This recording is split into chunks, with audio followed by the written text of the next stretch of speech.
Lesson 4.3, Proving and Applying the Side Angle Side SAS and SSS Side Side Side Congruence Criteria. So for the Explore and Reason, this one, you're going to actually do some hands-on things. It might be easier in your notebook or on a piece of paper, but you're going to try to make 5 triangles that have one 5-inch side, one 6-inch side, and one 40-degree angle, and see if you can come up with as many unique triangles as you can.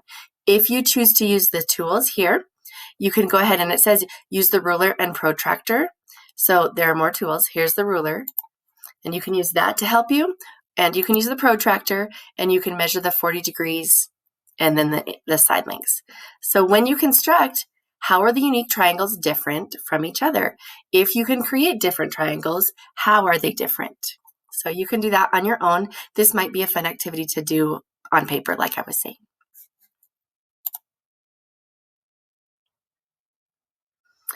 Side angle side criteria. So in this entire lesson, we're trying to prove that triangles are congruent. There are only a few ways we can prove this. Side angle side is one of them. The order matters. Order is very important. So notice side, the angles in between, and then the other side. It says given 2 triangles with 2 pairs of sides, there's a pair, here's a pair, congruent to a different triangle. So, and the included angle. So if I have a triangle, one side and this other side are congruent to another triangle, one side and this other side, congruent, and the angle in between those, or that are touching those 2 sides. So this video is pretty great, but if you can show that there is some type of rigid motion that moves one triangle and maps it onto the other, like exactly so you can't see it, then the triangles are congruent. That's true for any polygon or any figure. So this video shows that, and then highlights, and there's voiceover, so you can listen to it, and it shows you how to move it. So at first, it talks about congruence. It talks about translating. That's a rigid motion. And then it will rotate it, also a rigid motion. And take a wild guess what's next. It will reflect across that XY. All right, so all these movements, if I undo them, all these movements are using rigid motions or transformations to map one figure onto itself because they'll be identical. They're congruent. All right, so if you can do that with a figure through rigid motions, the figures are congruent. What rigid motions or composition of rigid motions show that these 2 are congruent? So it has little tick marks. So basically you're going to explain here or in your notebook, how would you move one of these triangles to map onto the other triangle exactly? Keep in mind, I might move it one way, you might move it a different way. There's lots of correct answers, but think of those rigid motions: rotation, reflection, and translation. So think of those 3. How can you move one of the triangles to line up perfectly onto the other? And if you can, then those triangles or those figures are congruent. Side angle side. This is what I was saying, but it actually is a rule, a theorem. It says if 2 triangles have 2 sides that are congruent and the included angle that's congruent, then those triangles are congruent.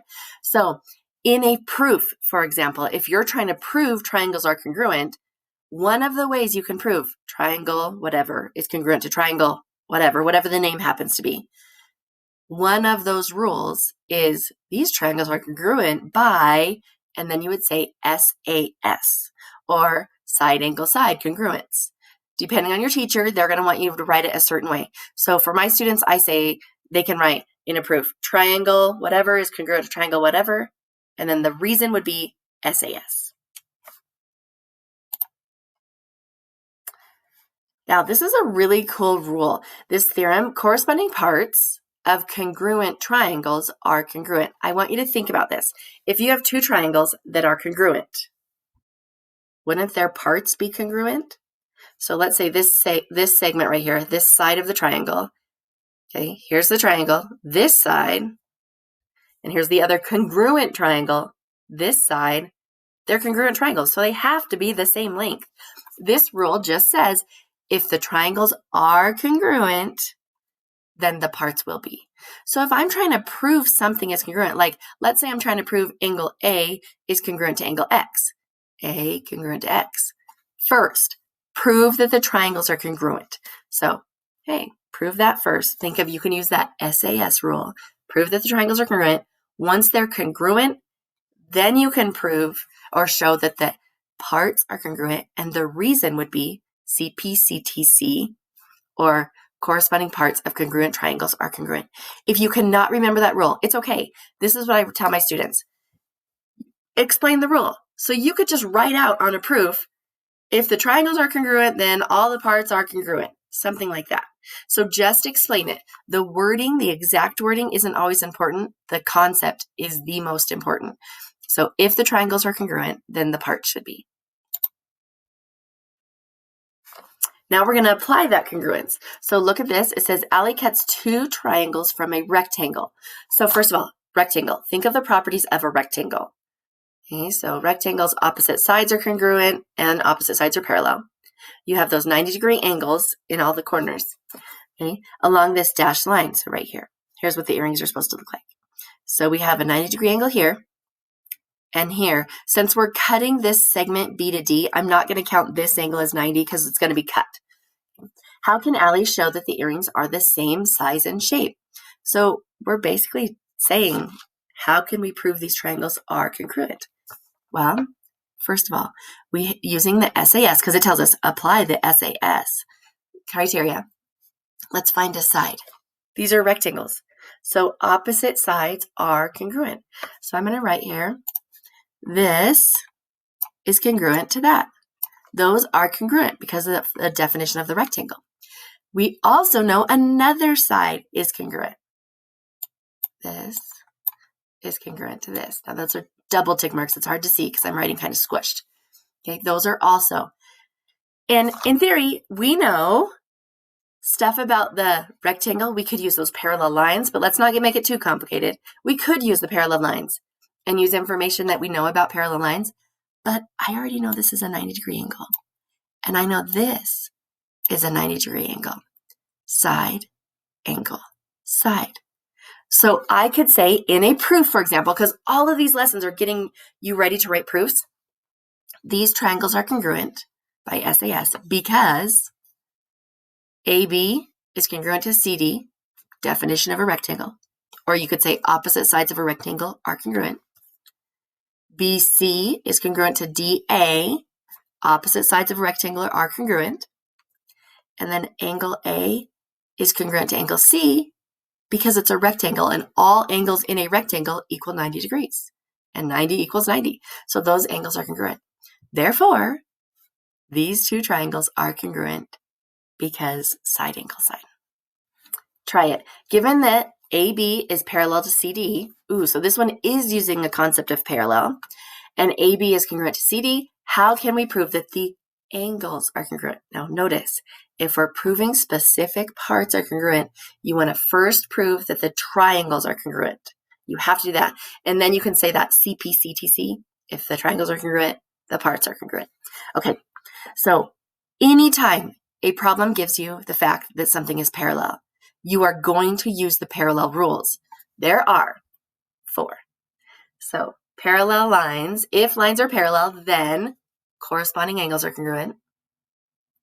Alternate interior angles are congruent. Alternate exterior angles are congruent. And same side interior are supplementary. So anytime you are told these are parallel, which that's what this symbol right here means, then you think instantly in your mind, one of those 4 rules has to be used because they wouldn't have told you they're parallel if you're not going to use one of those 4. So you are for sure going to use one of those 4 rules. So I'm going to try to find one. So the tick marks are here for AB and CD. See those little tick marks right there? And then these arrowheads, remember, mean parallel. So that means this line and this line are parallel. When we have parallel lines, and if this helps, this is the transversal in my crazy crooked writing, Here's the whoa, that's really crooked. You get the idea. Drawing with the mouse is not my strong point. Okay, so ignore the whole picture. Just focus on the parallel lines. And I actually recommend that you do highlight those lines, possibly more straight than I just did. Highlight those lines or extend them, and then highlight or extend the transversal. Okay, the only line angles I see are right here and right here, and I'm going to mark these differently. Okay, so this one actually doesn't touch the actual angle, because here's that angle. Notice how the figure stops. So I'm going to get rid of that. I don't want that angle. That's not the one I need to talk about. I want to talk about this one right here. This is an interior angle. Hey, and here's also an interior angle. And notice I marked them the same because those are alternate interior angles. So I can say that these angles are congruent. Angle BAC there is congruent to angle, and then make sure you name them correctly. Make sure all 3 points are used. Angle DCA, even though it's hard to see. That's a D. Okay, these angles are congruent because, always think of the because. Why are they congruent? Because of alternate interior angles. And I can use that rule only since I know the lines are parallel. I'm not allowed to use the alternate interior angle rule at all unless I know the angles, unless I know the sides or the lines are parallel. Okay, so we know the sides are congruent because the problem told us that. We know these angles are congruent because the lines are parallel. This is the tricky part. There's something else I don't know about these two triangles. And if I'm proving that they are congruent, I need something else. Because currently I have side, there's the S, those two sides. These angles, so SA, I need another S. That's where this line comes in. Let me put it in a different color. This line right here. This AC, that's on both triangles. AC is on this bottom triangle. AC is also on this top triangle. So it's exactly the same piece being used on both sides of both triangles. So that piece is the same as itself. It's the same as itself on both triangles. So there is a rule that says it's the same as itself. And that's called the reflexive property.